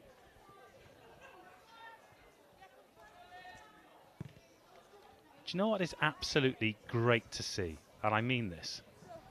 Referee There we go, in a Blue. Piss 'em black up. pair of Copper Mundials and the assistant referee in a black pair of Puma Kings. Respectful, honest. I love it. Are those, what does that even mean? The black boots, they're like OG boots, Oh, yeah. aren't they? Yeah, I think I used to actually wear those playing football. Yeah, as well you should. Not straight. Option blue. Yeah, boots have gone a little bit wild now. So to just see just see some respect from the officials for the classics. They're so comfy as well, Oh. and really good quality. I'm pretty sure I had the ones that I had. I actually think I might have started playing rugby in them as well. Yeah. Well, you could on this fast track as well. Imagine you'd be lightning in them. Lightning. I don't think any footwear in the world could make me lightning, but I appreciate the vote of confidence. Yeah, my faith in you coming into the new season. Now, interestingly, Brunel, they've got nobody on the short side either, similar to the way Edinburgh were in the first half. Alice Mason is on now. We're in number 23 for Edinburgh, but they kicked that towards Nicole Flynn. She's going to let it bounce and then let it go out into touch. No surprise that Grace White was herring after that. Yeah, it was a good kick. Obviously, crossfield, you wonder if maybe it was meant to be kind of a kick pass or a bit of a contestable one, but yeah, it didn't go out in the full, and now Brunel just put pressure on Edinburgh's line out.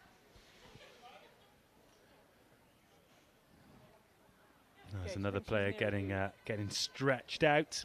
Unless that's 2. Bit of cup final cramp in the first game of the season. Okay.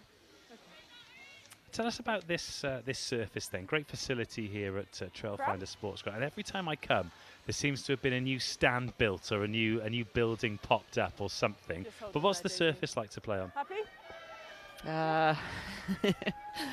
It's firm, I will say. It's a very firm pitch. So a fast track.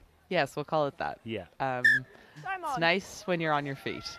Okay. Yeah. Taking a tumble on it can be a bit painful, but it's actually made with there's like wood chips instead of the rubber crumb. Okay. Better for the environment and for your health, and yeah. No hands, blue, leave! The Environmental Trailfinders. Great to have you on board. Yes. I'm here all year. Half a gap here for Lewis to try and exploit Nicole Flynn, who has largely been at the heart of anything positive for Edinburgh. Mellenby. Waters, little nudge in behind, 3 players to chase it. Good chase as well, but a calm, composed take by Offlow. Nice pass off the left hand of Lunn as well, in the blank jersey. Hannah Walker making the tackle for Edinburgh. Not gone. And the game has, dare I say it, kind of ground to a halt, really. Yeah, I would agree. Some a lot of lineouts and scrums in the last little bit, and some cramps slowing the game down as well. But yeah, nice little kick through there by Edinburgh. But like you said, just very calm and composed by Vic Offlow. Moving the ball into space. Full fixture card today of women's BUCS Super Rugby. Some men's games this evening as well. And of course, because it is the early kickoff, I think a lot of people will be watching out of curiosity. A lot of players across the division as well thinking, oh, Brunel are good. Yeah, it's exactly what they'd want, though, from this, isn't it? Of course. A little bit of a, hi, we're here, yeah, and we're here to stay, hopefully, so. Oh, what a scrum. That is absolutely gargantuan, and Meta can come away with it. Pass off the left hand for Grace White. Grace White backs herself, gets away from the first, but snagged into touch. Goodness me. Chop that scrum up and put it on the highlights reel. That was immense. Now, Rose Faraday. Look at Brunel just queuing up to carry here. Waters just about gets herself out the way. Moulton still out there. She's going to be playing a lot of minutes this season, the captain and scrum half. Lunn. Nothing coming, we're going back. Oh, goodness me, all the way back. Of course we are for that scrum penalty. That was like a croupier shuffling a deck of cards, wasn't it? God. Yeah, the forwards coaches are just so happy with themselves right now. Forward coach's dream. That was absolutely huge. That needs to go. Needs to go. Nicole Flynn. No, it's sliced out, but she was inside the 22, so she's made some meters. Brunel will have the line out. Just right on the edge. What, 15, 20 meters further up the pitch than they'd have liked it. Yeah, it looked like she was kind of torn between like keeping the ball in and clearing it, but yeah, she was still in the 22, so no harm, no foul, but might have looked for a bit more distance. Maisie Wheeler has come on at hooker for Brunel. Good line-out ball. Jazz Adorni comfortable in the air. Meta in midfield again. Pulls that out the back. Lovely hands from Gallagher. Keeps that ball in field. Is it going to bounce up for it? No, but it's going to create the knock-on, create the opportunity. And Brunel looking for try number 7. Gallagher planting that seed. And again, so many options to carry this one. Eleanor Rose Faraday. It's held up. Edinburgh have got hands on this. It's a maul, and Edinburgh could turn this over. Well, they're still digging in. They're still playing here, Edinburgh. But Brunel have managed to win that ball back. Gallagher, no way through. Still full commitment in defence from the team in red. Meta gets low, goes forward, then she's driven back. Big impact. Catherine Lewis involved. Fake. Moulton. Now Grace White. Can't dart through, can offload the ball though. Meta gets met early. There's an air of inevitability about this as we approach 70 minutes. Through the middle, not on the 9. It's a good defensive stint by Edinburgh. Like, I think this is exactly what they need. Body, not ball. Lunn has a little dart, finds the pass, now it opens up. Beautiful ball to Gallagher. That is try number 2 for Niamh Gallagher, try number 7 for Brunel. And once again, it is so clinical in the 22. Doesn't always happen quickly, but the patience prevails.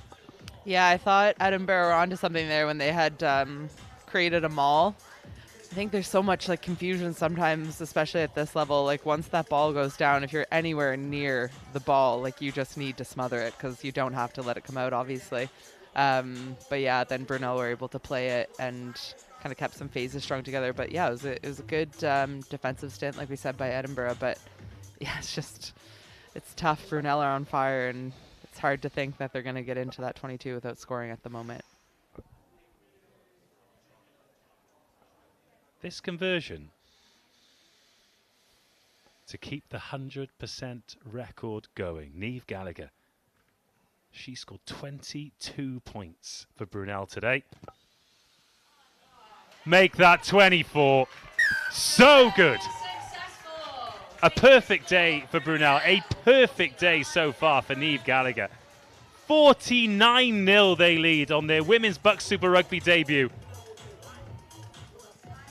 Yeah, we'll just see it here. Like, just so composed, and their ability to keep the ball alive even in contact has been kind of showing up all day.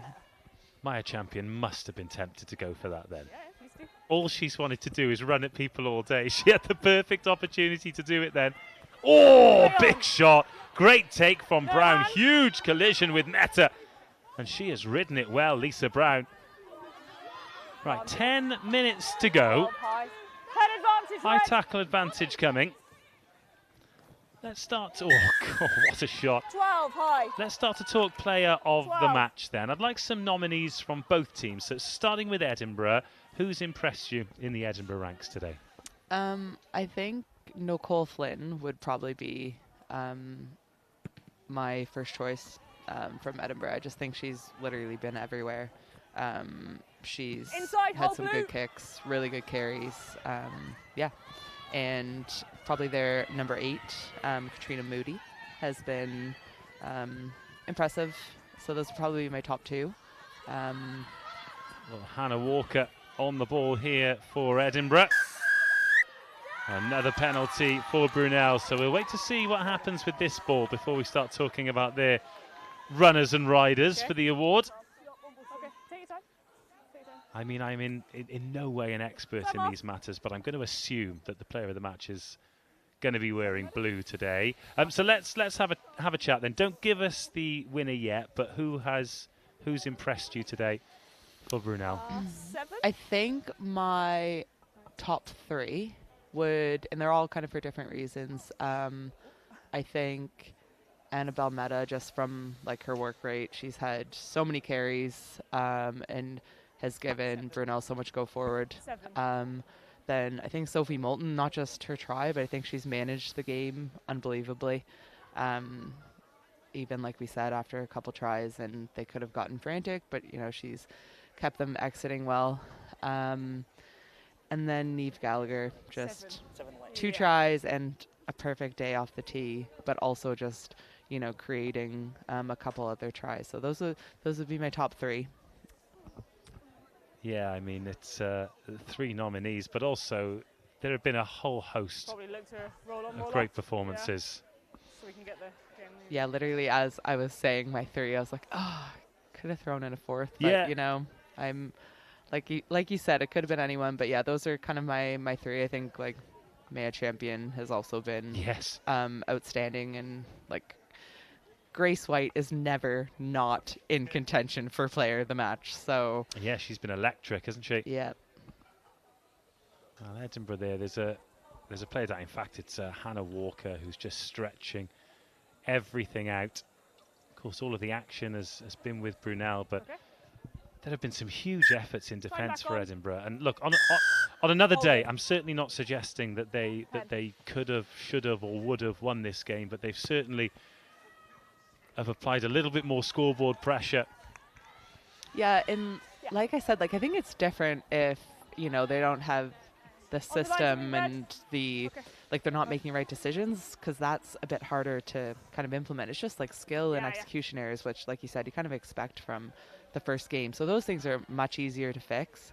Like I said, like they had some good kicks and the right ideas, some really good lines and phase play. Just ball's not going to hand has let them down a bit. What a kick that was, by the way. Takes them to 5 metres out. Betsy Meads claims it. And then Wheeler is in the position to try and get try number 8. Is it 50 points for Brunel? No! Held up. And even after all this time, 73 minutes in, 49 points down, Edinburgh still digging deep in defence. Yeah, I think that's huge. Like we said, you know, the most important thing for them now is going to be taking some good moments and having some kind of wins from the end of this game. Well, there's another small win. Offlow getting excited. And if you time that slightly wrong, that is the outcome. That's a good result from the goal line dropout for Edinburgh. Yeah, and I mean, you go from defending a maul on your own goal line to, you know, defending a line out on the 40. So it's just a quick turnaround and like really smart play by Edinburgh. Let's talk engines as well. Natalia Fake at Loosehead. She's been out there the whole time. She's going to play 80 minutes. Yeah, she really has. Her and Annabelle. Annabelle's still carrying like it's like minute 2. Oh, speak of the devil. There she goes. Oh, it's a good shot. Maybe a little bit late from Moody, but it was an absolutely huge coming together. 2 massive number 8s. But it's still Brunel. Short side dart from Moulton. Offload's a good one. Some of these late collisions, goodness me. I mean, huge credit to Edinburgh. Tackle! They are not going to win this game. They're not going to get anything like a bonus point, but I think Brunel will definitely leave with some bumps and bruises, as will Edinburgh. It has been blood and thunder in those narrow quarters. Yeah, they're still bringing quite a bit of line speed, and obviously, like, you know, they just held up a maul from 5 meters out, so yeah, there's still some life out there, which is good to see. Some life out there. Like Bruce Springsteen. Is anyone alive out there? Yeah, sometimes I don't, like, I say things like, that probably sounded so bad, but... No, it's all good. I mean, no offense to the listeners here. I'm Canadian. I say weird things. All right. It's great to have your company.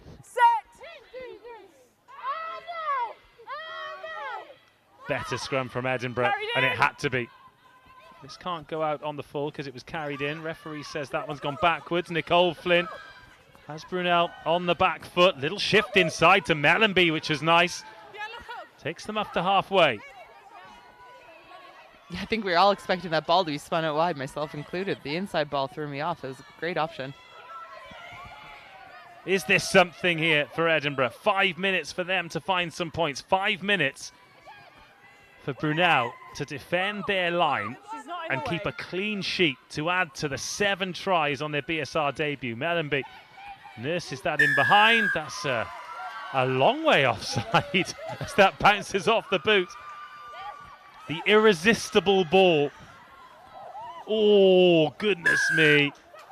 Rosa Gordon gets quite literally bent in half there. Mitigated your falling, penalty only. She must have a rubber spine because that looked horrible. Yeah, she was, I could tell just the second that the first pen went that she was going to tap and go. That's why I'd say she's fearless. She just wants to get points on the board. I'm happy with the not 10 because she initiated the Oh, contact. she's been stopped dead by the first tackle, then just rolled over in the second. Time on. Yeah, but she must be doing her Pilates or something because she's right back on her feet. Not sure Niamh Waters was expecting that ball, but Edinburgh into the 22. These visits have been few and far between in the second half. Is it going to be a fruitless visit to the English capital? Oh, what a tackle on McPherson. Huge effort from Meads. Yeah, she's been really impressive since she's come on as well in the second half. Lisa Brown, the next to snipe. And again from Gordon. Brunel trying to work it towards touch. Lewis, the next to go. Good carry from her, 2 meters short. Back foot. Anything here for Edinburgh to avoid the whitewash. And Brunel, by contrast, will be desperate to keep a clean sheet. Not had to do a lot of defending, especially in this area of the pitch. Penalty advantage coming. And that'll turn into a penalty. Right, we're going to go here. Blue captain. Wait. Time's off. Yeah. Blue captain. Brunel are going to have a warning here. She's coming in all the way from the wing as well. Needs to improve. Okay, I've had 3 different penalties for 3 different things. Generally, breakdown needs to be cleaner. Right.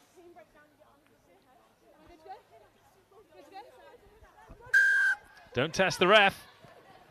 Up come Brunel. Moody for Edinburgh. Mellenby in at first receiver now. Nicole Flynn. Flynn does well. Flynn gets away. She has been a flicker and a spark for Edinburgh today, and what has largely been a tough afternoon for Nicole Flynn. Her performance rewarded with a 5-pointer. Yeah, honestly, I think that's really well deserved. She's been so good for Edinburgh all day. And like you said, kind of at the heart of all of their really positive moments, I feel like she's been there. So, yeah, it's a good way for them to finish. Obviously, Brunel would have been looking to kind of keep the score sheet at a 0. But, yeah, I think that's hugely deserved by Flynn. I think this might be the last kick. So your Women's BUCS Super Rugby Player of the Match, please. Okay. I have to give it to her because I think just being perfect off a tee and getting 2 tries and also a couple try assists, I think Niamh Gallagher has been absolutely outstanding today. Her kicks for touch, kicks for the post, just everything. So it was a no-brainer for me. 24 points on debut for Niamh Gallagher. It's another Niamh Waters looking to add the 2 here. And she does exactly that. So the final points go to Edinburgh, but Brunel have gone from who Nell to we're coming for you Nell. In the space of 80 minutes, they have defeated Edinburgh on their BUCS Super Rugby debut by 49 points to 7. And in doing so, they have put the rest of the league on notice. Yeah, I think all the teams who see the results today or watching the game are definitely going to be wanting to watch that one back. And yeah, they've definitely entered this league with a punch, so it's great. Right, do not go anywhere because we'll be heading pitch side shortly to try and get some live reaction. But in the meantime, enjoy these highlights. Some great tries for you to enjoy, and we'll be back shortly.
So that is what a BUCS Super Rugby Wednesday looks at the Trailfinders Sports Ground. And with scorelines like that, I think Brunel will be very keen for us to come back. 49-7 it finishes.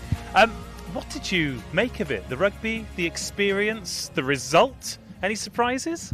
Maybe no surprises, but it was so exciting. Like the whole game from start to finish, and some incredible tries. From forwards, backs, kind of everyone involved. But delighted for Brunel, obviously, to come out, like we said, enter the league with a bit of a punch. But just great game altogether. Hopefully we're going to be getting some interviews very shortly, but it's quite a long one. Who have we got? We've only got a head coach and a player of the match. Can you sort of see him sneaking in the background? Who should we speak to first? Maybe Neve, then she can... Maybe Neve. Okay, great. We've decided, Neve, we're speaking to you first. You're going to have to wait. Sorry, superstar. Huge congratulations. We're going to talk about your personal performance in a bit. 24 points, couple of tries, perfect day off the tee. But what about the team's performance first? How are you feeling after that one? It's just unreal, like to see where we've come from and how we've built, and to put a performance like that. We knew we had nothing to lose, and we just wanted to go show everyone how we deserve to be in here. There are three people having a conversation here, and one of them might be angry with you. Who do you think that is, and why do you think it might be? I don't know. Emma? No, I mean, I selected you as player of the match, but I said I think I might be out of a job now because you were perfect off the tee, so... One of them days, wasn't it? Yeah, it was one of those days. And what did it feel like in the build-up then? Because, you're the new kids on the block. Everyone's been talking about Brunel, whether it's women's or men's, for such a long time. But you're actually here now. So what did it mean to you all in the months and weeks leading up to today? It's just so exciting. Like, this is exciting stuff to finally play in the Super BUCS. Is just something we've been aiming for years now, and to finally be on on the team sheet to play at the first game, it's just unreal. It was a massive scoreline, wasn't it? But we watched the game, and it didn't always feel like that, did it? Edinburgh certainly put up a good fight today. Yeah, we thought, like, even after scoring a couple tries, and we thought you guys might get a little excited, but I think you guys managed the game really well. We were just talking about, like, were you guys nervous, or what was kind of the chat at halftime? And yeah, I think there was nerves there, and we were just saying, like, we had to back up that first half performance, not to slip off. We knew that there was people getting tired out there, but we knew we had to fight, and we tried not to let them in, but last minute of the game, they got there. That's annoying, isn't it? Because that'll be the work on now. They're going to slog you in the week to next Wednesday. Did it feel competitive out there today? It did. Like, we were stuck in our own 22 for a while, and the pressure was on, but there was some good clean-up defence there, so we've got that to go into the following weeks. I mean, the following week is the following week. Do you celebrate tonight? Oh, we'll celebrate tonight. It's a big one. Good. Well, huge congratulations. Go and be with the team. You deserve it. And hopefully, like, she shouldn't have to pay for anything tonight after that performance, right? No, definitely not. Okay, Emma's buying. That's why. Congratulations. Enjoy it. You absolutely deserve it. Let's bring a smiling coach in. Look, do you know what? What you might not have seen there is she snuck in. She just gravitated towards the trophies.